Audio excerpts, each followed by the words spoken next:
আসসালামু আলাইকুম। আপনারা সবাই কেমন আছেন? আশা করছি অনেক ভালো আছেন। তো আমরিনসওয়ার্ল্ডে আপনাদের সবাইকে অনেক স্বাগতম জানাচ্ছি।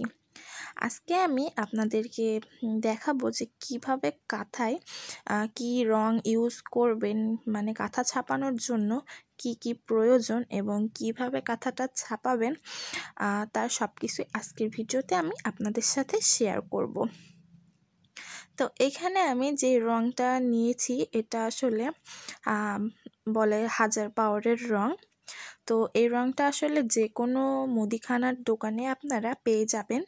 আর এই রঙটা ব্যবহারের ফলে রঙটা কিন্তু যখন কাঁথাটা সেলাইয়ের পর যখন গরম পানি দিয়ে ধোয়া হবে তখন কিন্তু রঙটা উঠে যাবে। সেই কারণে এই রঙটা ব্যবহার করলে সবথেকে ভালো হয়।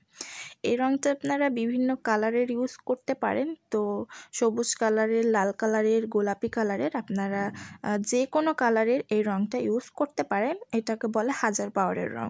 তো এখানে আমি লাল কালারের রঙটা নিয়েছি। আর একটা লাগবে রং করার যে ব্রাশগুলা থাকে সেই ব্রাশ। তো এখানে আমি বিছানার উপর কাঁথাটা ছাপাবো, সেই কারণে বিছানার উপর একটা পুরাতন কাঁথা বিছিয়ে নিয়েছি। আর তার ওপরে আমি যেই কাঁথাটা ছাপাবো সেই কাঁথাটা দিয়ে নিয়েছি। এর কারণ হলো কাঁথা ছাপানোর জন্য গদি ধরনের জায়গার প্রয়োজন, তাহলে কাঁথার ডাইসটা ভালোভাবে বসানো যাবে। সেই কারণে অবশ্যই আপনারা নরম কোনো জায়গায় কাঁথাটা বিছিয়ে নেবেন। সম্পূর্ণ কাঁথাটা বিছিয়ে নেওয়ার পর এই যে কাঠের ডাইসটা দেখছেন, কাঠের ডাইসটা কিন্তু আপনারা আধা ঘন্টা কিংবা 20 মিনিট আগে অবশ্যই পানি দিয়ে ভালো করে ভিজিয়ে রাখবেন। তাহলে কিন্তু কাঁথার ছাপটা অনেক বেশি ভালো আসবে। আর না হলে আপনাদের প্রথমে একটু সমস্যা হবে। সেই কারণে অবশ্যই কাঁথার ডাইসটা কিন্তু ভিজিয়ে রাখবেন। তো তারপরে এই দেখুন ভিজিয়ে রাখার পর কিন্তু ভালো করে মুছে তারপরে আপনারা এটার সাথে রং লাগাবেন। যেই রংটা একটু আগে তৈরি করলাম পানি দিয়ে, সেই রংটা এখানে লাগাতে হবে। ভালো করে রংটা লাগিয়ে নিতে হবে। আর রংটা আপনারা ঘনত্ব বুঝে আপনারা বেশি ঘনও করতে পারেন, কিন্তু মিডিয়াম করলে সবথেকে ভালো। কারণ অতিরিক্ত পাতলা করলে আবার কাঁথা সেলাই করতে করতে কাঁথার রংটা উঠে যায়। সেই কারণে চেষ্টা করবেন যে হালকা একটু ঘন রাখার জন্য, তাহলে সবথেকে ভালো হবে। তো এখানে ভালো করে কাঠের ডাইসের সাথে ব্রাশ দিয়ে রংটা লাগিয়ে নিতে হবে। তারপরে প্রথমে আপনারা চেষ্টা করবেন এটা কাঁথার উপরে ছাপ না দিয়ে অন্য কোথাও একটা ছাপ দিয়ে নিতে, কারণ প্রথম ছাপটা অনেক সময় অস্পষ্ট হয়। সেই কারণে প্রথম ছাপটা আপনারা অন্য কোথাও দিয়ে নেবেন এবং দ্বিতীয় ছাপটা আপনারা কাঁথার উপর দিবেন। তো এইভাবে করে দেখুন ডাইসটা দিয়ে এভাবে সুন্দর করে চেপে চেপে কাঁথার উপর বসিয়ে নেবেন। তাহলেই, এবং একটু চেপে চেপে দিলেই কিন্তু ছাপটা বসে যাবে। তো দেখুন আমি এভাবে চেপে চেপে নিচ্ছি এবং কাঁথার ছাপটা কিন্তু বসে গেছে। আর আমি এইভাবে করেই সম্পূর্ণ ছাপগুলা বসিয়ে নেব।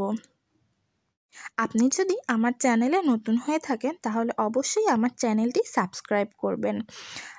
আর আপনারা এই কাঁথার ডাইসগুলা কোথায় কিনতে পাবেন তারও একটা ভিডিও আমার চ্যানেলে রয়েছে, আপনারা চাইলে সেখান থেকেও দেখে নিতে পারেন। আর নয়তো আমি এখনও বলে দিচ্ছি, এটা আমি কিনেছি রাজশাহীর আরডি মার্কেট থেকে। আর সেখানে আপনারা কাঁথার ডাইস সহ হ্যান্ড পেইন্ট এবং ব্লক বাটিক এবং যাবতীয় হাতের কাজের জন্য যে ডিজাইনগুলো পাওয়া যায় সেগুলো সব কিছুই কিন্তু আপনারা সেখানে পেয়ে যাবেন। তো আমি আমার সেই ভিডিওর লিঙ্কটি ডেসক্রিপশনে দিয়ে দিব, আপনারা সেখান থেকে কিন্তু ডিটেলসে দেখে নিতে পারেন।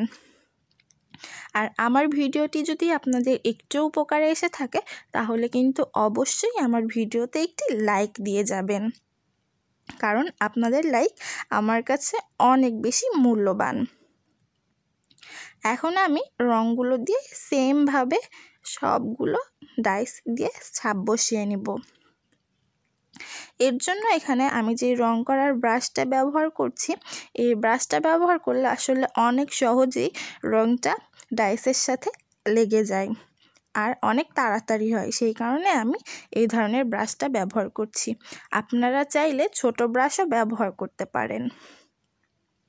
আবার একটা ছোট লাঠির সাথে কাপড় পেঁচিয়েও আপনারা কিন্তু সেম কাজটা করতে পারেন, কিন্তু সেই ক্ষেত্রে অনেক দেরি হয়ে যাবে। সেই কারণে চেষ্টা করবেন এরকম একটা ব্রাশ ব্যবহার করার। তো দেখুন এইভাবে আমি সম্পূর্ণ ছাপগুলো বসিয়ে নিব এবং সবশেষে কিন্তু কাঁথাটা দেখতে অনেক বেশি সুন্দর হবে এবং সেলাই করার পর কিন্তু আরও বেশি সুন্দর লাগবে। আমি আমার চ্যানেলে হ্যান্ড পেইন্টের কাজ এবং এরকম কাঁথা ছাপানোর বিভিন্ন বিষয়ে বিভিন্ন টিপস এবং বিভিন্ন ধরনের ডিজাইন শেয়ার করে থাকি। আপনারা চাইলে আমার চ্যানেলটি ঘুরে আসতে পারেন। আশা করি উপকৃত হবেন। আর আপনারা কোন ধরনের কোনো বিষয়ে কোনো যদি প্রশ্ন থাকে তাহলে অবশ্যই আমাকে কমেন্ট করে জানাতে পারেন। আমি চেষ্টা করব আপনাদের কমেন্টের উত্তর করার।